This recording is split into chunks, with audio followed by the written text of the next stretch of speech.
Ok, du coup, on va commencer gentiment. Alors, donc le thème d'aujourd'hui, il est un tout petit peu reformulé sur ma slide, mais c'est que faire quand on se moque de ma foi. Ok, comment je fais? Donc, j'ai pris un petit peu, je me suis inspirée de Jim qui aime bien faire des plans avant de commencer un message ou autre. Du coup, donc on va faire une mini-introduction sur qu'est-ce que c'est la foi. Ensuite, on va faire une mise en situation avec quelque chose de concret. Ensuite, on va parler des dangers auxquels on peut être confronté quand quelqu'un se moque de notre foi. Ensuite, quelque chose que je me pose toujours comme question, c'est qu'est-ce que Jésus ferait à notre place? Ensuite, on va voir quelle peut être notre réponse selon ce qu'on aura appris. Et ensuite, moi j'aime beaucoup aussi mettre en pratique d'une manière simple ce qu'on aura vu. Du coup, vous allez tous participer. Oui. Ok, donc pour l'introduction, qu'est-ce que c'est la foi? Je pense que vous connaissez tous Hébreux 11, tout le chapitre en fait parle de la foi.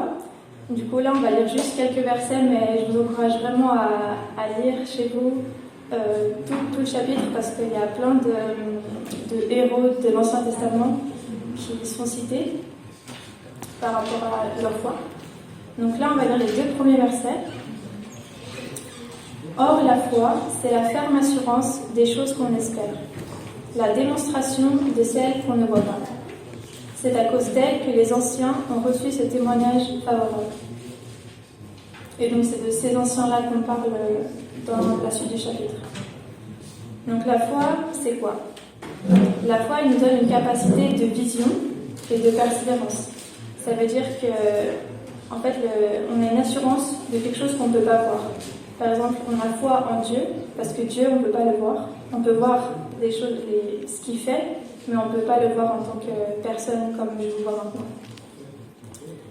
La foi, c'est une confiance qu'on met dans la fidélité de Dieu, dans notre cas. Parce qu'on peut avoir foi en plein de choses, pas forcément la foi en Dieu, on peut avoir la foi en, n'importe quoi, en une personne ou autre. Mais là, on va parler donc de la foi en Dieu. Donc c'est la confiance en la fidélité de Dieu et que ce qu'il déclare est vrai.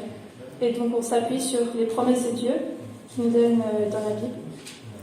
Et donc les héros de l'Ancien Testament qui ont fait preuve de foi, ils ont reçu l'approbation de Dieu parce qu'ils marchaient par la foi et non par la vue. Et donc j'aime bien mettre des petites citations aussi comme ça. Donc là c'est un auteur inconnu qui dit « La foi commence là où s'arrête le possible ». Donc j'aime beaucoup cette phrase parce que ça nous montre que en fait, croire en quelque chose qui est possible, qui est par exemple, je crois que Carla est là, c'est plus la foi parce que je la vois et je sais qu'elle est là. Donc la foi, ça va au-delà de ça. Ensuite, toujours dans Hébreux 11, on peut lire le verset 6. Or, sans la foi, il est impossible d'être agréable à Dieu, car il faut que celui qui s'approche de lui croit que Dieu existe et qu'il récompense ceux qui le cherchent.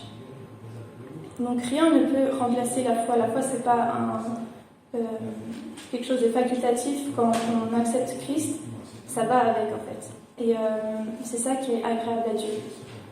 Et dans 1 Jean 5, 10, le verset, il dit, donc j'ai un peu raccourci, il dit « Celui qui ne croit pas Dieu le fait menteur ». Donc si on lit la parole et qu'on dit et que quelque chose se passe par rapport à ça et qu'on dit « Non, c'est pas possible, Jésus il n'a pas pu mourir et ressusciter », ça veut dire en fait que indirectement, peut-être inconsciemment, on est en train de dire que ce qui est écrit dans la Bible, c'est faux. Et ça voudrait dire que Dieu serait menteur. Et donc ça ne peut pas plaire à Dieu. Mais alors du coup, on revient à notre question, qu'est-ce qu'on peut faire si quelqu'un se moque de notre foi? Et je voulais ajouter une petite précision qu'on pourra revoir aussi dans un exemple qu'on va lire, c'est que attaquer notre foi, c'est aussi indirectement attaquer notre identité, parce qu'a priori, si on a foi en Dieu, c'est qu'on l'a accepté comme Seigneur et Sauveur, et donc ça fait de nous des enfants de Dieu. Donc si quelqu'un remet en question notre foi, ça remet en question toute notre identité, et voilà. Donc pour mettre en situation, vous avez vu, j'aime bien mettre des petites images, je trouve ça un peu plus fun les diapos. Donc je vais vous poser cette question à vous déjà. Qui d'entre vous a déjà subi des moqueries ou du rejet à cause de sa foi? Okay. Bah, je pense qu'on a déjà tous vécu des choses. Donc vous aurez aussi l'occasion de partager si vous voulez m'interrompre ou poser une question ou partager quelque chose que vous avez vécu, vous avez le droit de le faire.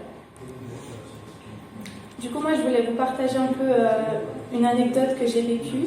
Donc moi il y a assez peu de fois où j'ai vraiment été attaquée de manière très forte par ma foi. Mais l'année passée, en fait, j'étais en biologie à l'université, et donc le domaine de la science et tout ça. Et en fait, régulièrement, de temps en temps, je mettais je postais des choses sur Instagram qui parlaient de Dieu. Et c'est pas du tout un ami, mais c'est une connaissance que j'ai depuis très très longtemps. En fait, c'est un jeune de mon âge qui est une personne en fait très, très intelligente, c'est un peu l'intello de la classe, qui a la réponse sur tout, qui sait tout mieux que tout le monde. Et voilà, en gros, je vous dépeins un peu le personnage avec qui j'ai eu une confrontation. Donc il s'est passé deux choses. Donc la première chose que j'avais mis sur Instagram, c'était un message sur Pâques, où j'expliquais un peu qu'est-ce que c'était selon la Bible et sa signification.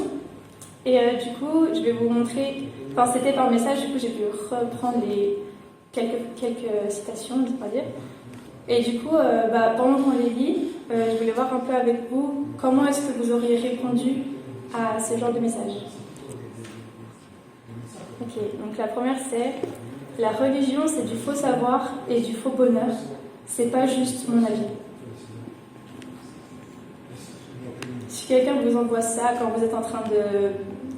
Vous avez posté quelque chose en lien avec Dieu, et quelqu'un vous dit ça, vous dites quoi? Oui, non? Moi je mets 2 points d'interrogation. 2 points d'interrogation. Oui. Du coup, tu répondras pas.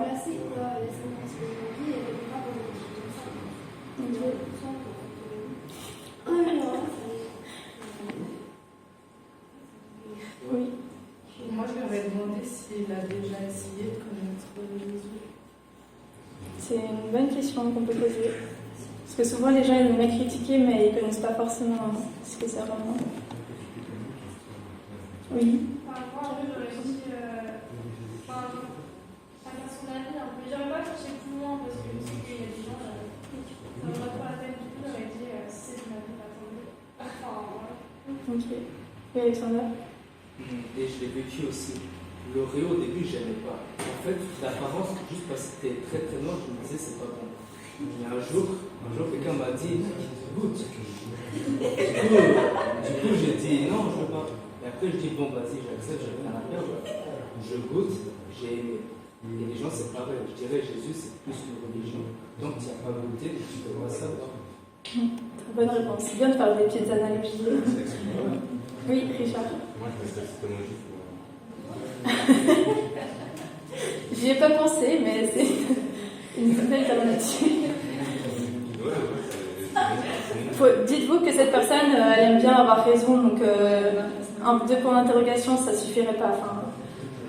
Enfin, peut-être ça lui ferait le terme. Ok, on va passer à la deuxième. C'est assez pathétique que quelqu'un qui fait des études de biologie s'accroche à ses bêtises. Alors moi, je vous dis, quand j'ai lu ça, vraiment, ça m'a... À la fin, en fait, ma première réaction, c'était de rire. J'étais là, mais t'es qui, toi, en fait, pour m'attaquer comme ça? Et je me dis, en fait, cette personne, c'est vraiment... genre, moi, je suis mieux que toi, moi, je sais tout. Et toi, ce que tu dis, t'es juste naïve, en fait. Genre, c'est pathétique. Enfin, vraiment, il utilise des mots. Des fois, j'ai même dû chercher un mot dans le dictionnaire, tellement il avait un langage... ouais. Du coup, je ne sais pas si quelqu'un veut réagir par rapport à ça. Est-ce qu'on pourrait combiner... est-ce que c'est pertinent de dire si tu fais de la biologie ou de la science, tu ne peux pas croire à ça? Oui, Gilles? Moi, je dirais que la science, la biologie, ça fait quelques siècles qu'elle existe, mais Dieu, ça fait depuis longtemps. La science, ça fait quelques siècles qu'elle existe, c'est même pas sûr, en fait, la biologie. Du coup, Jim, il aurait pu répondre direct. Oui, ok. J'aurais dit deux choses. Déjà, j'aurais dit la science, elle ne peut pas tout expliquer. Au final, c'est pas grand-chose. Et puis, j'aurais dit aussi, va voir une vidéo que j'ai vue, c'est deux scientifiques qui ont prouvé l'existence de Dieu. Et c'était vraiment super intéressant. Et même les gens qui ne croient pas, je leur ai montré la vidéo, ils n'ont même pas su quoi dire parce que ça fait des années qu'ils ont travaillé sur ça. Et on n'arrive pas à les penser. Donc voilà. Trop bien. Quelqu'un d'autre veut réagir? Non, ok. Ouais. Oui, vas-y. Que ces bêtises-là dont ils croient, lorsqu'il sera dans une réalité que la Bible dit, enfin, c'est-à-dire la Bible dit des choses, mais lorsque tu vois que ça agit en pratique, là je dirais quand tu auras vécu ces bêtises-là, là tu croiras beaucoup toi-même en ces bêtises. Oui, Moi, je pense que c'est plutôt pathétique qu'une personne comme toi, des gens, etc., n'ait pas la maturité de respecter mon avis. Mon avis, ça va pas changer parce que tu es agressif. Et du coup, j'aurais pas su. Ouais, la science, ça répond pas à tout et c'est même pas sûr. Donc, c'est pas sûr. Oui, Jenny. Je vais dire peut-être une bêtise. Je vais dire pourquoi tu dis que c'est des bêtises en fait directement. Ouais, c'est bien, aucune réponse fausse. Hein. Parce que si par exemple tu lui dis ça, elle va te répondre quelque chose et peut-être elle a été touchée par quelque chose, c'est pour ça qu'elle pense ça. Et après là tu peux lui répondre. Oui, Jim. Il y a un grand apologète, Josh McDowell, et en fait, de base, il n'était pas chrétien au début, c'était un intello aussi, plus que lui, je pense. Et lui, en fait, il était contre tous les biologistes, les scientifiques, et il lui a dit à une jeune femme, comme nous, qui est à l'université, prouve-moi que Dieu existe. Et puis l'autre jeune femme, il lui a dit, prouve-moi que Dieu n'existe pas. Alors le gars, il a fait des recherches partout, et en fin de compte, il a créé. Je pense que c'est une bonne réponse aussi. Prouve-moi que Dieu n'existe pas, et bien en fait, il trouvera que Dieu n'existe pas. En fait, la prochaine fois, s'il m'envoie des messages, je vous dirai tous, comme ça on pourra répondre ensemble.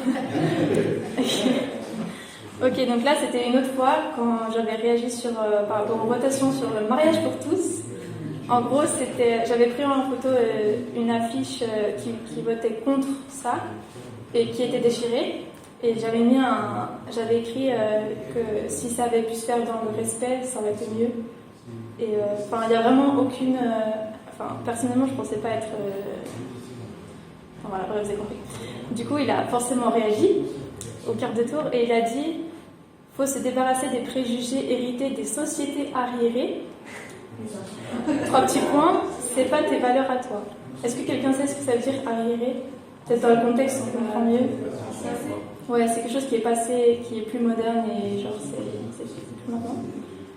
Donc voilà, il faut se débarrasser des préjugés hérités des sociétés arriérées, c'est pas tes valeurs à toi. Oui, Kira. Mais dans la publication, c'était contre le mariage pour tous. En gros, c'était une affiche qui était contre, oui, le mariage pour tous, donc qui était de mon avis à moi, et des personnes qui, de son côté à lui, avaient déchiré l'affiche.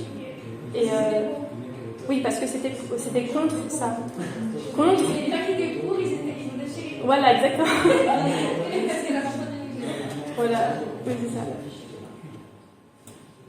Oui, dis. Lou, je veux dire quelque chose, je pense qu'il est amoureux de toi. Absolument pas. Je vous répondais à tous. Absolument pas, vraiment. Je pense que c'est. Bastien, tu parles. Non, vraiment pas, hein, pour le coup. Je pense que c'est répondu à tout. Non, mais il répondait à tout pour me montrer que j'avais tort. Enfin bref, du coup, face à lui, je me sentais un peu comme ouais, en fait, tu me prends pour une fille naïve qui se base sur des choses, peut-être que sur la foi de ses parents. Genre, tes parents, ils t'ont amené à l'église, du coup, toi, tu crois à ça, mais en fait, c'est pas vraiment tes valeurs à toi. Enfin, tu sais pas ce que tu crois. Et que c'est plus d'actualité, en fait, c'est ça qu'il voulait dire. Bref, on va pas s'attarder sur lui. Donc maintenant, on va lire 1 Corinthiens 3, 18 à 20. Donc le texte est là, mais si vous voulez lire dans vos versions, vous pouvez. Donc là, on peut s'adresser à tous nos ennemis de la foi. Que personne ne se trompe lui-même. Si quelqu'un parmi vous pense être sage, selon les critères de l'ère actuelle, qu'il devienne fou afin de devenir sage, car la sagesse de ce monde est une folie pour Dieu. En effet, il est écrit Il prend les sages à leur propre ruse. Et encore, le Seigneur connaît les pensées des sages, il sait qu'elles sont sans valeur. Donc on voit que peu importe ce que les gens peuvent dire, même s'ils sont très intelligents, même s'ils ont fait plein d'études et tout, au final c'est Dieu qui reste au-dessus. Et peut-être que moi aussi je me suis trompée dans certaines choses que j'aurais pu dire, mais dans les deux cas, il y a des choses où on ne pourra jamais comprendre. Même avec la Bible, il y a encore des secrets qu'on ne peut pas comprendre. Et juste nous rappeler d'être humble en fait. Dans les deux sens, nous aussi on doit être humble. Donc maintenant, on va passer aux dangers auxquels on pourrait être confronté quand quelqu'un vient nous attaquer. Donc voilà, j'ai mis de nouveau une petite image. Donc cette fois, il n'y a pas de couleur parce que c'est triste, d'accord. Ok. Donc, un premier danger, c'était, par exemple, laisser place au doute. Parce que face à ce genre de personnes qui parlent super bien, qui ont des arguments en béton, entre guillemets, et qui sont très sûrs d'eux, parfois, même si on est dans la foi depuis longtemps, on pourrait dire, mais en fait, imagine, j'ai cru à ça toute ma vie et en fait, c'est faux. Et il y a toutes des pensées qui commencent à venir. Je ne sais pas si ça vous est déjà arrivé, mais moi, ça m'est déjà arrivé. Où j'ai jamais abandonné ma foi, mais ce genre de questions, elles me se sont posées à moi. Et donc voilà, faire attention à ça. Perdre confiance en soi ou en Dieu surtout. Que en fait, Dieu il m'a abandonné, pourquoi je suis là devant lui et il lui montre pas qu'en fait il est là, quoi. Enfin, pourquoi Dieu se révèle pas à cette personne pour lui montrer peut-être avec une claque qu'en fait il a pas raison. On pourrait perdre notre assurance, notre respect ou de l'amour qu'on devrait avoir pour notre prochain, parce qu'on est censé bénir nos ennemis, leur dire du bien. Et dans ce genre de situation, naturellement, on a plutôt tendance à vouloir répondre de la même manière, donc avec mépris ou avec haine, ou je sais pas, parce qu'on se sent attaqué vu que ça nous concerne. Donc toujours faire attention à ça. On pourra se mettre, comme j'ai dit, à insulter, mépriser ou juger la personne, et le jugement il peut s'insérer très très vite. Donc c'est un danger où on doit faire vraiment attention. Faire attention aussi aux débats inutiles. Parce que des fois, on s'attarde sur des discussions qui en fait mènent à rien. On parle à un sourd et on fait juste se cogner en fait. Et ça mène à rien. Du coup, autant il y a des débats qui peuvent être intéressants si la personne elle est ouverte d'esprit. Bienvenue. Ou s'il y a vraiment de l'intérêt ou des questions sincères, pourquoi pas. Mais si c'est une personne qui est juste fermée, on laisse passer. Et un peu dans le même sens, une argumentation avec un sourd, si la personne elle vient juste pour nous faire du mal, ça ne sert à rien de rester là en fait. Et donc on pourrait se poser la question, mais ma foi est-elle vraiment fondée sur la vérité? Donc maintenant on va passer à un point très important. Que ferait Jésus à ma place? Donc là je vais me baser sur un texte je vais le dire juste après. C'est pas directement lié à ce qu'on pourrait penser, mais on va voir un peu ensemble. Donc c'est Matthieu 4, 1 à 11. Donc là vous pouvez prendre vos Bibles, sinon je lirai fort, c'est pas grave. Donc je pense que vous avez déjà tous entendu le passage.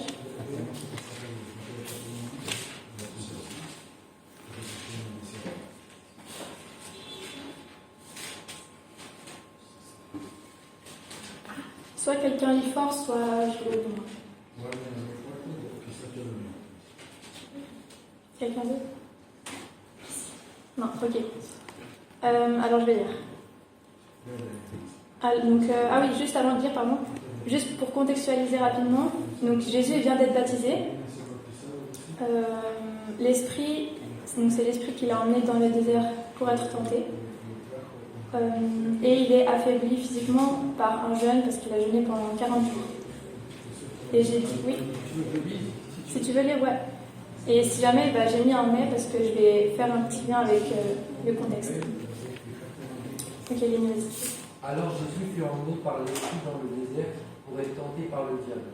Il jeûna 40 jours et 40 nuits. Puis il eut faim. Le tentateur s'approcha et lui dit: Tu es le Fils de Dieu, ordonne que ces pierres deviennent des pains.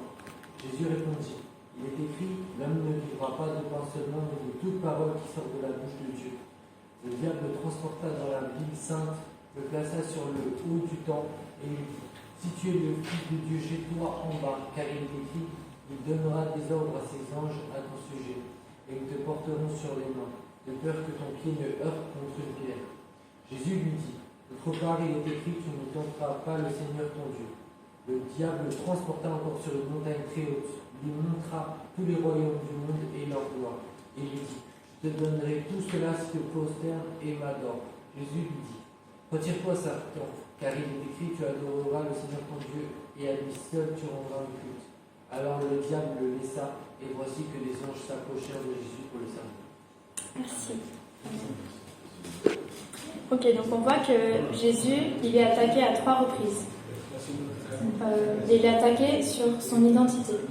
Et c'est un petit point du coup que je voulais rappeler par rapport à ce qu'on a dit dans l'introduction, que en fait notre foi elle est aussi liée à notre identité. Et donc Jésus il n'a pas été directement rejeté à cause de sa foi, mais plutôt de son identité et qu'est-ce qu'il faisait dans le monde. Donc on voit que la première tentation, c'est par rapport à des besoins qu'il avait qui sont naturels et vitaux. Donc manger, c'est quelque chose de vital, sachant en plus qu'il avait jeûné pendant 40 jours. Et moi déjà une journée sans manger, je me sens mal, donc je sais pas comment il a tenu, mais voilà. Donc voilà, c'est une première tentation qui est très très forte. Ensuite, donc, deuxième point, le diable dit, si tu es le Fils de Dieu, jette-toi en bas de cette falaise, on va dire, et Dieu va venir te protéger. Donc il remet en fait en question la protection de Dieu. Et troisièmement, il lui dit, bah voilà, si tu m'adores, bah, tu auras toute la gloire et les royaumes en échange du coup d'une idolâtrie. Donc adorer le diable plutôt que son Père qui est Dieu. Et donc on voit que le tentateur, comme on l'appelle, il est très insistant.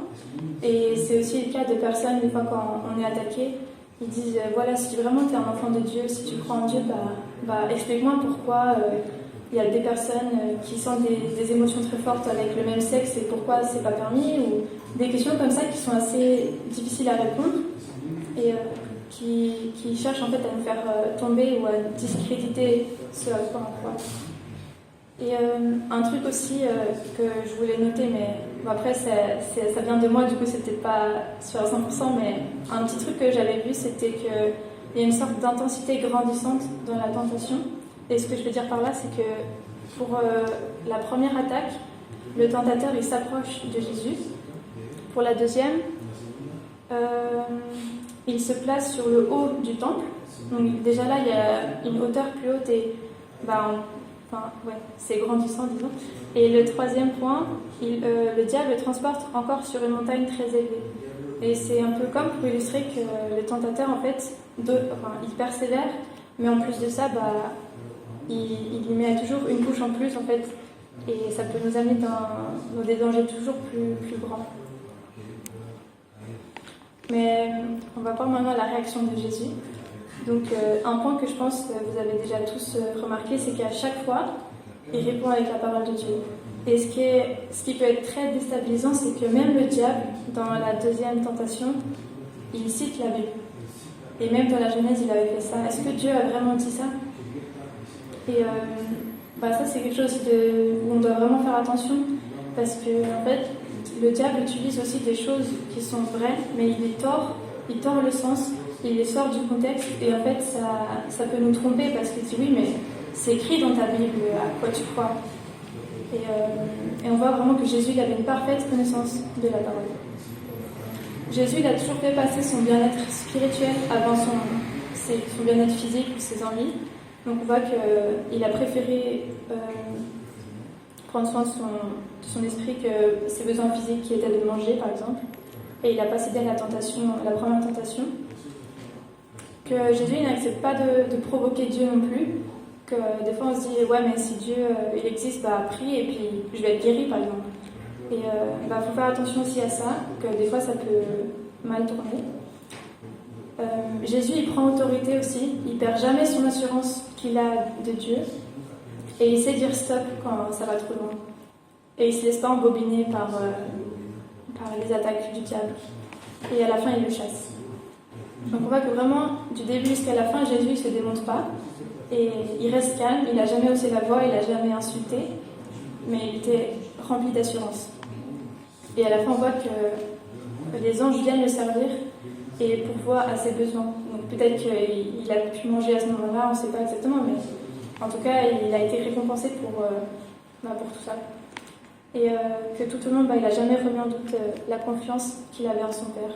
Et quand quelqu'un se moque de notre foi, il ne faut jamais qu'on mette en doute la confiance qu'on a en Dieu, parce que le Père, il n'est pas descendu avec une armée d'anges pour chasser le diable. Jésus, il était seul, entre guillemets, face au diable, mais le Père, il était toujours là avec lui.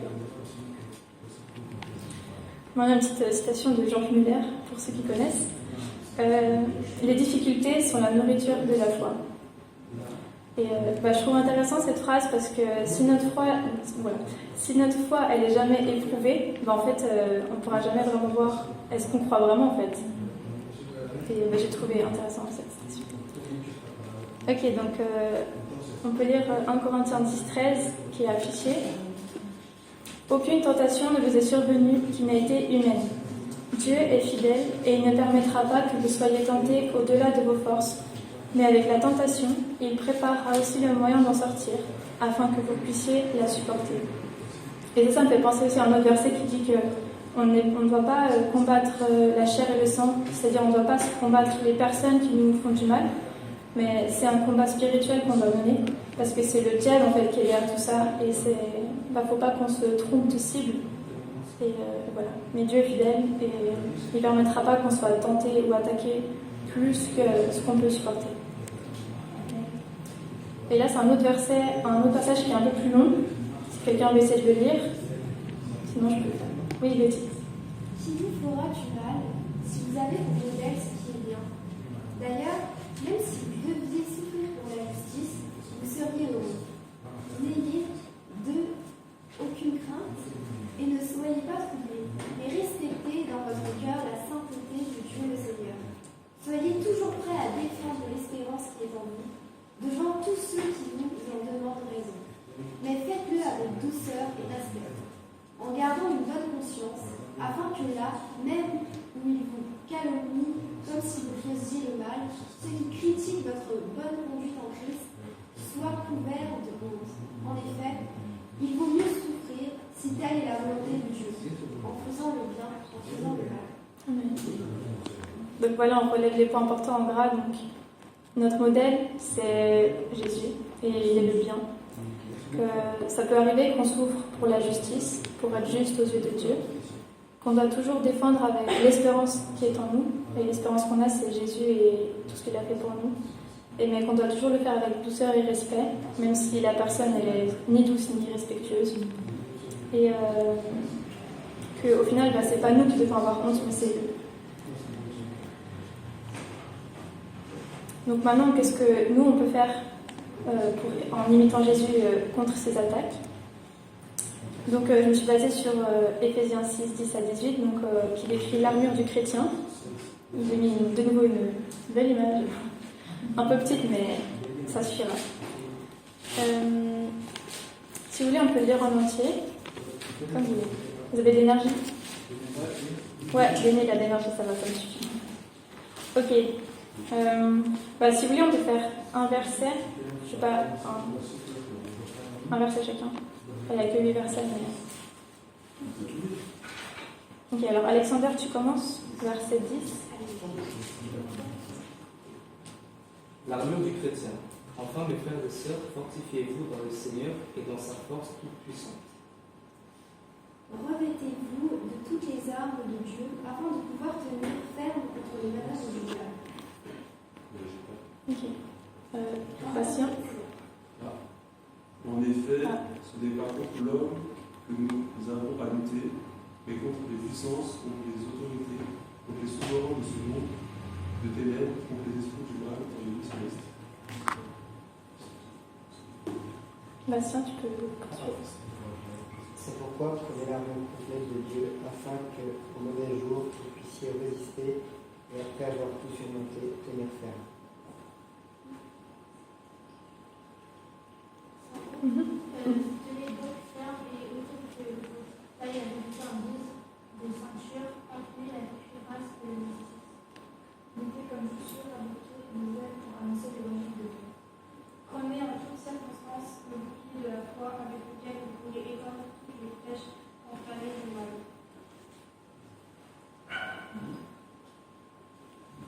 Derrière, vous pouvez continuer sur Prenez aussi le casque du salut et l'épée de l'esprit qui est la parole de Dieu. Faites aussi bon accueil au casque du salut. Oh, je pense à... 18. Faites en tout temps par l'esprit toutes sortes de prières et de supplications. Veillez à cela avec une entière persévérance et en priant pour tous les saints. Amen, merci. Donc on résume les points. Donc, les valeurs qu'on doit vraiment protéger, c'est la vérité, la justice, le zèle pour annoncer l'évangile de paix, la foi, comme on a parlé aujourd'hui, le salut et la parole de Dieu. Comme aiment bien dire les podcasteurs qui est notre épée, n'est-ce pas? Et un point que j'ai trouvé très intéressant que mon papa il a dit quand on en discutait, c'était que comme on voit sur l'image, en fait, le chevalier, on va dire, le soldat, mais en fait, il est protégé de partout. Ses mains elles sont protégées, il a une cuirasse, il a des genouillères, on dirait, il a une épée pour se défendre, il a un casque. Et ça montre qu'en fait, toutes les parties de son corps, elles sont protégées. Et je ne sais pas si vous avez déjà eu l'occasion de porter une armure en fer, par exemple. Enfin bref, peu importe en quel matériau, c'est très lourd.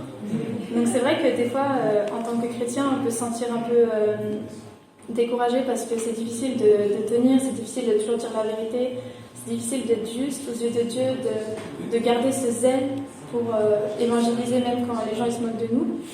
C'est parfois difficile de garder confiance en Dieu quand rien autour de nous semble montrer qu'il est là. Ou oublier sa parole et arrêter de lire. Mais on voit que Dieu nous a donné tout ça pour un but précis, qu'on puisse être protégé et aussi se défendre avec l'épée. Mais si on a une épée et qu'on ne s'est jamais entraîné à l'utiliser, on a beau en avoir une, on n'arrivera pas, peut-être même pas à la soulever, je ne sais pas. Mais il faut aussi s'entraîner pour donner des bons coups, quoi. Enfin bref, une petite image. Et donc le verset 18, il disait de veiller aussi avec persévérance dans la prière. Et je trouve que c'est important aussi comme les mercredis, la prière entre jeunes ou le jeudi ou même chez nous, qu'on puisse continuer de prier les uns pour les autres. Et surtout s'il y a quelqu'un qui est en difficulté, qu'on puisse prier aussi. Pourquoi ça ne marche pas? Ok. Donc maintenant, on va mettre en pratique ce qu'on a vu aujourd'hui. Donc, tout comme Jésus, nous devons connaître la parole de Dieu, notre épée, pour discerner la vérité et répondre avec assurance. Ça, c'est de moi la citation, c'est bien. Ok, donc encore un petit verset avant de commencer. Soyez sobres, restez vigilants. Votre adversaire, le diable, rôde comme un lion rugissant, cherchant qui dévorer. Résistez-lui avec une foi inébranlable. C'est pas une petite foi, c'est une foi inébranlable. Sachant que les mêmes souffrances sont imposées à vos frères et sœurs dans le monde. Donc on n'est pas seul, et comme on a vu au début, on a tous été déjà ou presque attaqués pour notre foi. Enfin, que notre foi a été attaquée. Vous avez compris. Et du coup, ce que je voulais vous proposer, c'est... là, je vais afficher plusieurs versets. Et en fait, le but, c'est qu'on puisse les lire ensemble. Et je vous propose, après rien n'est obligé, mais je vous encourage à choisir un des versets que je vais afficher. Ou même si vous en avez un autre qui vous plaît plus que vous connaissez, vous pouvez, mais le but c'est d'en apprendre un nouveau. Et ensuite, on va essayer d'établir un peu des petites techniques pour l'apprendre par cœur. Et comme ça, si des fois on doute un peu, on peut se rappeler du verset et même faire ça pour d'autres plus tard, mais on peut commencer avec un aujourd'hui. Du coup, on va lire les versets ensemble et puis s'il y en a un qui vous parle plus, vous pouvez le retenir. Donc le premier c'est Josué 1:9, que je pense que vous avez pu le connaître. Ne t'ai-je pas ordonné, fortifie-toi et prends courage, Ne sois pas effrayé ni épouvanté, car l'Éternel, ton Dieu, est avec toi où que tu es. Si jamais, je vais mettre les références après. Mais si tu veux voir aussi. Matthieu 5, 16. Que de la même manière, votre lumière brille devant les hommes, afin qu'ils voient votre belle manière d'agir, et qu'ainsi ils célèbrent la gloire de votre Père céleste. 2 Timothée 1, 7. Ça, c'est pour ceux qui sont un peu timides. En effet, ce n'est pas un esprit de timidité que Dieu nous a donné, mais un esprit de force, d'amour et de sagesse. 2 Thessaloniciens 3, 3. Le Seigneur est fidèle, il vous affermira et vous protégera du mal. 1 Timothée 6, 12. Combat le bon combat de la foi, saisis la vie éternelle. C'est à elle que tu as été appelé, et c'est pour elle que tu as fait une belle profession de foi, en présence d'un grand nombre de témoins.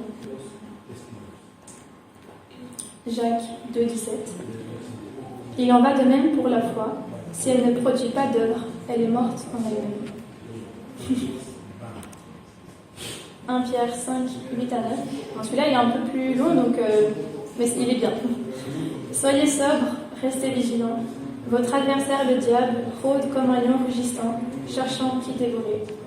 Résistez-lui avec une foi inébranlable, sachant que les mêmes souffrances sont imposées à vos frères et sœurs dans le monde. On l'a déjà vu avant. Ok, donc là, il y a tous les versets. Donc s'il y en a un qui vous parle plus que d'autres, enfin d'autres, vous pouvez le chercher dans la Bible. Et du coup, ce qu'on va faire, c'est que... je ne sais pas si vous avez des techniques pour apprendre des versets et vous les partagez. Oui, dis-moi. Ok, parfait. En fait, si jamais... Là, attends, Nina. J'ai préparé des trucs, du coup, j'ai des post-it, des feuilles un peu plus épaisses, blanches, et on peut couper. Donc ça, si vous faire des post-it, des marque-pages, juste le répéter, faire une chanson dessus, je sais pas, toutes les manières sont bonnes. Du coup, je vais sortir ce que j'ai pris là, et vous pouvez chacun faire comme vous sentez. Et je vais aussi faire l'exercice.